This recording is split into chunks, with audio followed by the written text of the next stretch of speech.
once again to our show that is called Real Shame. I'm Adam. I'm Andy. And this is our last for this year, the 2021, of our Shark Week review movies. Hopefully Shark Week is not copyrighted. And we're coming at you with an insane movie, I would say is not spoiling things. It's pretty insane. It's pretty insane, and it's called Sky Sharks. Sky Sharks. And it's a new movie from 2020. It is. Relatively new. All right. Because I'm too lazy to write a synopsis for this film, I'm reading this thanks to Yazid Benfagul. He apparently wrote this description on IMDb. Deep in the ice of the Antarctic, a team of geologists uncover an old Nazi laboratory still intact where dark experiments had occurred. In order to conquer the world, the Nazis created, I'm not making this up, modified sharks who were able to fly and whose riders are genetically mutated undead superhumans. That's right.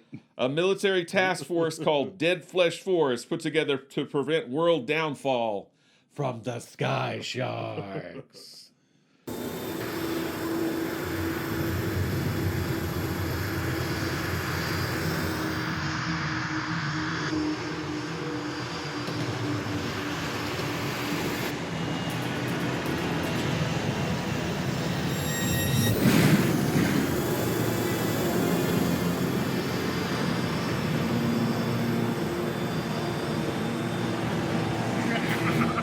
Wait.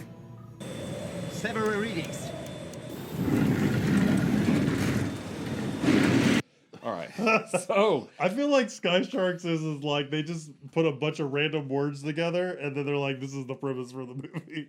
I think they did too. So we actually were going to do a different movie, but we decided to do Sky. I think you stumbled on this movie. How did you find this movie? Why don't you tell us about that? You were like shark movies, and yeah, I was actually like I was googling shark movies. Simple story. And on IMDb, and this came up as a shark movie.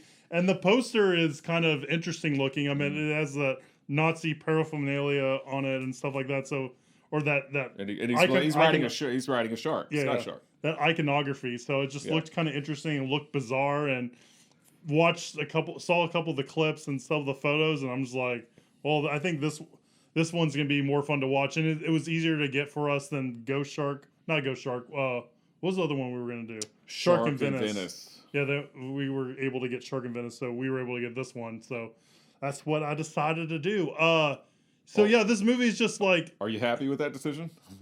Yes and no. I mean, this movie is just—it's so crazy and so bizarre. I don't know how you can like review it. You know, yeah, it's just so out there. But it's the thing I like the most about it is that it takes its premise and just runs with it, right? So it's just crazy. You're on for the ride. And the other one is that it does more exploitative stuff than some of the other movies we have. I mean, this movie has a lot of nudity in it, so beware if you're not into that kind of stuff. A lot of nudity and a lot of gore. A lot of nudity, a lot of gore. Very gory.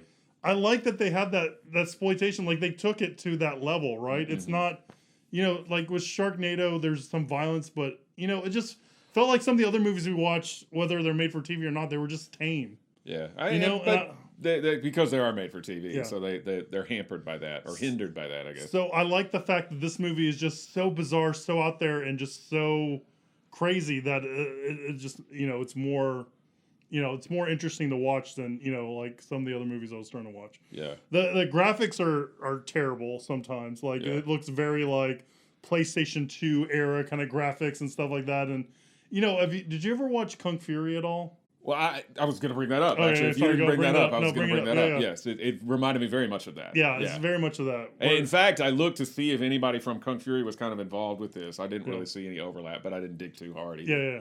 But it's like, it just feels like it's like a singular vision of this crazy thing that someone brought together with like, there's some faces that we've seen in other movies and stuff like that. And they have like a competent, skill or budget for computer graphics, and they kind of birthed this thing into the world, and it's crazy and bizarre, and it's yeah. Well, and I couldn't agree more with pretty much everything you just said. I thought this movie was pretty fun.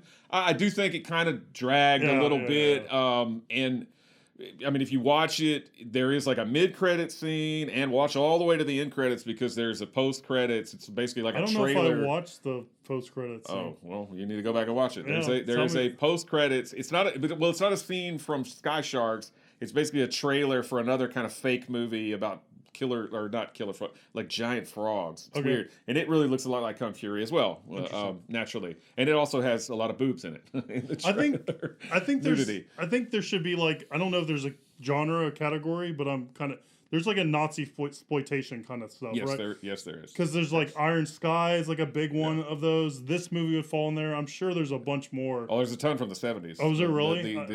The era for exploitation. Yeah, there's a lot of Nazi stuff. So I would put firmly that in this camp, right? Of that for sure. Kind of, yeah. Dead Snow and. Did you ever? Oh yeah, Dead Snow. Did you ever? I got a lot of Starship Trooper vibes from this movie because it always like would have those commercials like intercut and stuff like that. Like was it Gore? Is it not Gore Verbinski? It's Paul Verhoeven. Paul Verhoeven did with Starship Troopers and stuff like that. Yeah. Like I'm sure someone's like watched that and is like, oh, those are great ideas. Let's do in there. that. Yeah. So when I was, I kind of looked a little bit up about this movie, but not a whole lot. It appears to be at least partially or completely funded by Kickstarter. Yeah. Because I saw Kickstarter, special thanks to these Kickstarter people in the credits. And yes, it has some familiar faces. It has some familiar faces in it, but don't expect them to be in there for very, very long. Yeah. They did get some people, the movie starts off and we've got a plane flying through the sky and you're introduced to the Sky Sharks because they just wipe everybody out, including Kari Hiroyuki Tagawa, who is doing a hilarious kind of Southern hillbilly accent. Shang Tsung's in it. Yeah, right. He wants his bourbon or whatever on the rocks. Oh, and he wants the flight attendant too. He wants the flight attendant. But yeah, there's a lot of like techno music and the priest stuff. Guy I've seen before and other movies. I've seen him. He's in a Nip Tuck. I know that. Yeah. Probably several other things. And then later on in the movie, we have Amanda Bierce, who was on Married with Children, and we have Tony Todd. Yep, we do have Tony Todd. Some kind of government general or something. Yeah. But again, these people aren't in the movie that much. They probably shot for like one day or half a day or something like that. But it's cool to see. It's always cool to see Tony Todd. Yeah, Tony Todd is awesome. I like that. Amanda Bierce does a very awful German accent. But yeah, the movie's very stylized. And some of the style or some of the graphics are good. Some of the graphics are not so good. Yeah. But I would say, I would completely agree with you. If you enjoyed something like Kung Fury, you're going to enjoy something like this. Yeah. I liked it overall. I thought because of the gore, because of the nudity, because of the exploitation aspect of it, it goes there. They chop people's heads off, blood gushes. One guy gets like a camera smashed into his head while he's joining the Mile High Club. It's a fun movie overall. I would definitely recommend this film.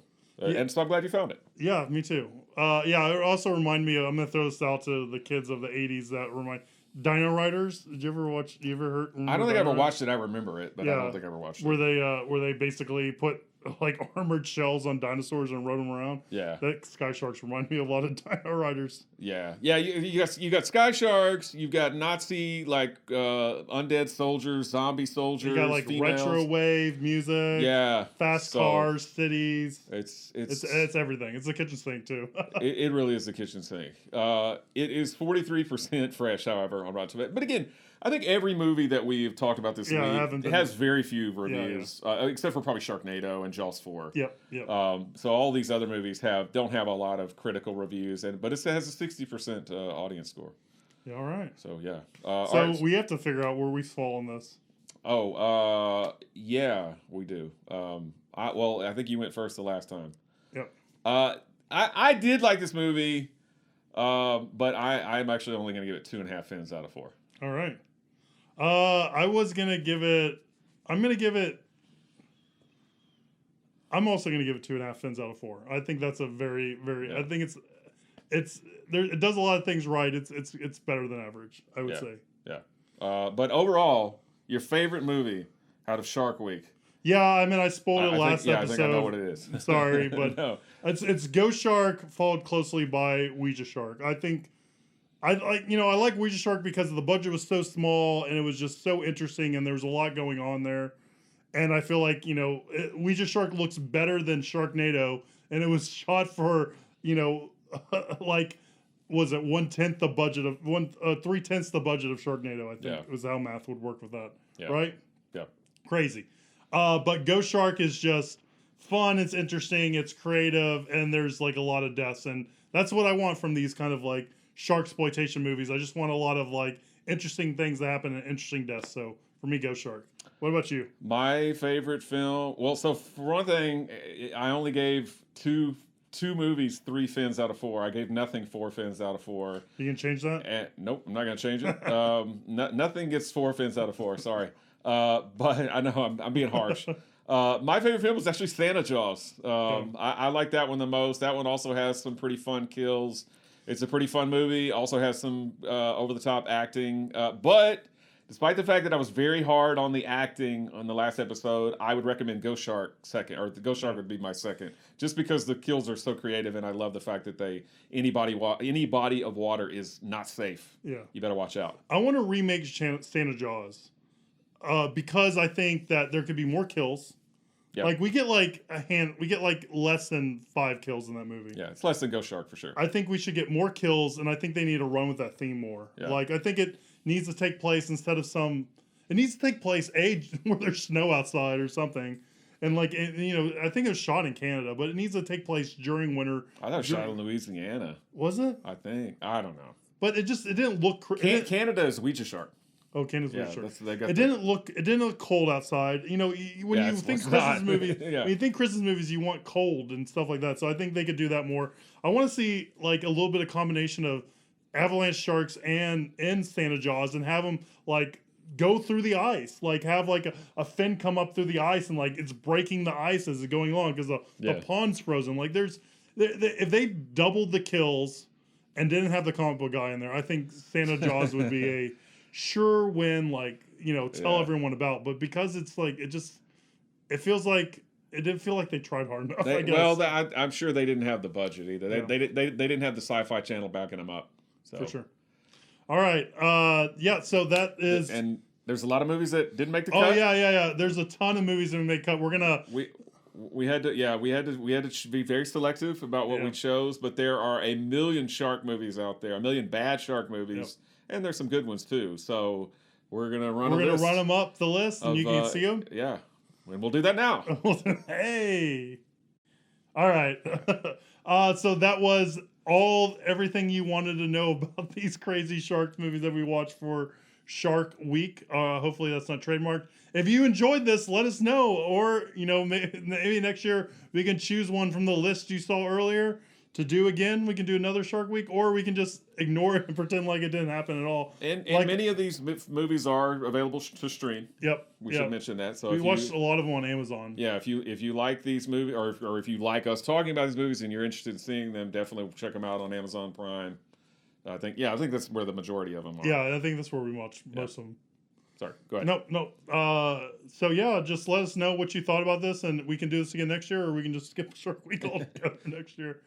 And subscribe. Let us know what shark movie of this week that you like the most. Right, we'd be interested to know. Yeah. Or recommend us some of your favorite shark movies. Again, we're not going for the best of the best. Obviously, we left Jaws off. We've left Deep Blue Sea off, and some of the better shark movies. But let us know what you think. We left the Meg off because we've both seen that. If you happen to be or have been involved in the making of any of these shark films, yeah, please do.